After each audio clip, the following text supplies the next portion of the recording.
Mr. Speaker, and I'm very pleased to take a call on the Offshore Renewable Energy Bill and very pleased to see it come to the House. Labor will be supporting this bill.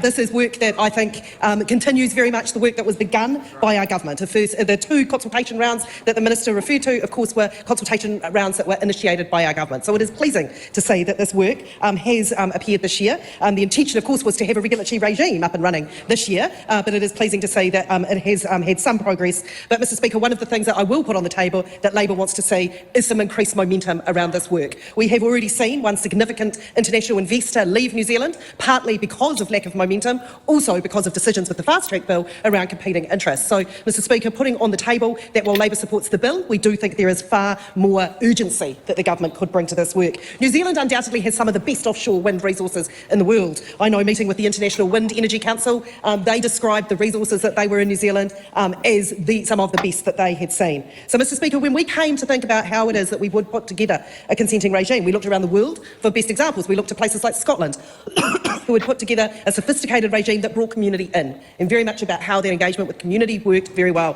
One of the other things that we looked to regimes where it had enabled the development, not just the seabed banking of permits to block out competitors, as we've seen in other jurisdictions such as Japan. So how it is that we could facilitate not only the concept, but the building of it. And, Mr. Speaker, for us, there were several key points we looked at, and what we will be looking at through the Select Committee stage of this legislation. One is around the pace. What can we do to pick up the pace? We've already lost momentum with this government not progressing the work on the original timeline, so what can we do to pick that up? I'm pleased to see that there is an attempt to have alignment with Australia. The reality is, much of the international capital that will be attracted is looking for Australasian investment opportunities. So we will be looking to see how that alignment, not only with Australia, but within the Asia-Pacific region looks. One of the critical components is use it or lose it clauses. And are these strong enough in not having loopholes? Because what we have seen in other jurisdictions such as Japan is someone will apply for permits without the intention of ever building offshore wind, but it is an attempt to block out competitors, and something we have to ensure our regime doesn't have. We need to see a benefit to New Zealand. But, Mr. Speaker, one of the fundamental issues that has always sat at the core of this, and what we cannot borrow from international regimes, is getting our treaty partnerships right.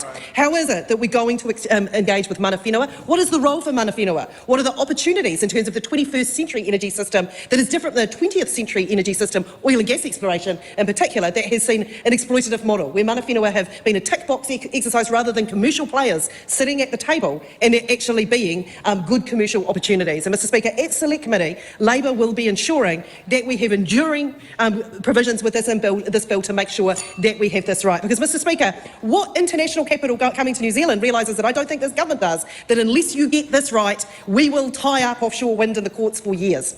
This is an absolutely critical component of us making sure that we can get it right. Other things we'll be looking at Select Committee are the royalties regime, also price stabilisation, which we're seeing in other parts of the world. Competing uses, we've already seen blue folk leave New Zealand shores because of decisions this government has made. What are we doing in terms of planning to make sure that we're not crowding out renewable energy? So, Mr. Speaker, while we're supporting this and are pleased to support this bill to Select Committee, there are many areas, it is a reasonably complex piece of legislation, and areas where we'll be seeking to work with the government to make sure we have the best regime for New Zealand. I'm really curious about, because I tried looking up that case in Japan that she was referring to. I couldn't find it.